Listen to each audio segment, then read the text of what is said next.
Occasion ఏదైనా location ఎక్కడైనా తెలుగువారి వేడుక అంటే ఆలివ్ మిఠాయి ఉండాల్సిందే. మిఠాయి అంటే ఆలివ్. తెలీదు. ఓకే, కల్కి 2 రిలీజ్ డేట్ అడగొద్దన్నారు కాబట్టి అది అడగం మేము. బట్ ఏంటంటే ప్రభాస్ గారు లెఫ్ట్ రైట్ సెంటర్ మొత్తం ప్రాజెక్ట్స్ అనౌన్స్ చేసుకుంటూ వెళ్ళిపోతున్నారు. అసలు మీకు ఎప్పుడు టైం ఇచ్చారు? ఆ స్క్రిప్ట్ వర్క్ ఎంతవరకు అయింది? అదే ఇంటర్ రిలేటెడ్ క్వశ్చన్ ఇది. అంటే మీరు you wore a T-shirt of K. అవును ఇంకా అవును తప్పదు కాబట్టి అందుకే వాట్ ఈస్ ప్రాజెక్ట్ కే దగ్గరే ఉన్నాం. ఇంకా ప్రాజెక్ట్ వాట్ ఈస్ K2కి వెళ్దాం. ఇంకా K2 టైం ఉంది సార్. ఇంకా ఫిగర్ అవుట్ చేస్తారు. ఇంకా నథింగ్ కాంక్రీట్, ఒక డేట్ కానీ టెంటేటివ్గా ఏమీ అనుకున్నాం ఒక డేట్ ఉంది, ప్రెప్ అంతా నడుస్తుంది. బట్ ఎవ్రీథింగ్ ఈజ్ మూవబుల్ కదా, డిపెండింగ్ ఆన్.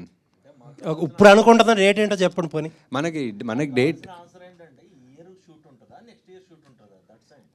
నన్ను అడిగితే నాకు అంటే ఇప్పుడు మీరు టెంటేటివ్ మూవ్ అవ్వచ్చు, కానీ ఇప్పుడు అనుకుంటున్న డేట్ ఉంటుంది కదా, తర్వాత మూవ్ అవ్వచ్చు. Year ending sir, year ending around. Okay, and ఇంకొక క్వశ్చన్ ఏంటంటే చాలా మంది అడగమంటున్న క్వశ్చన్, ఫస్ట్ పార్ట్లో చాలా అక్కడ ప్రభాస్ గారిని కొంచెం తక్కువ డ్యూరేషన్ చూపించారు.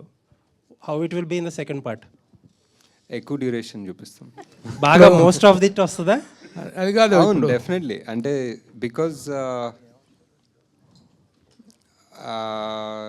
డ్యూరేషన్ అని కూడా కాదు, but it was first part was చాలా. ఇప్పుడు ఆ మహాభారతం సెటప్ చేసుకొని ఇప్పుడు సుమతి క్యారెక్టర్ ఏం చేస్తుందో చేసి, అశ్వత్థామ అనే అతనికి క్యారెక్టర్ అంతా చేసిన తర్వాత ఇక్కడికి వచ్చాము. సో ఇదంతా అయిపోయింది. ఇప్పుడు నెక్స్ట్ మిగిలింది only Bhairava and Karna angle. So second part full అదే ఉంటుంది. రాజమౌళి పట్టుకొని ఆ సినిమాలో దీంట్లో రాజమౌళితో ఒక సీన్ యాక్ట్ చేయించారు కదా మీరు రాజమౌళి గారితో. అమ్మో ఇది దొరికామంటే 5 ఏళ్ళు అయిపోతారా బాబాయ్, బుక్ అయిపోతామని చెప్పేసి. ఇప్పుడు ఎన్ని సంవత్సరాలు మీరు బుక్ చేయబోతున్నారు ప్రభాస్ని? ఇది మనం ఎవడే సుబ్రహ్మణ్యం 10th యానివర్సరీ సందర్భంగా మనం ఇక్కడ హ్యాపీగా మాట్లాడుకుంటున్నాం.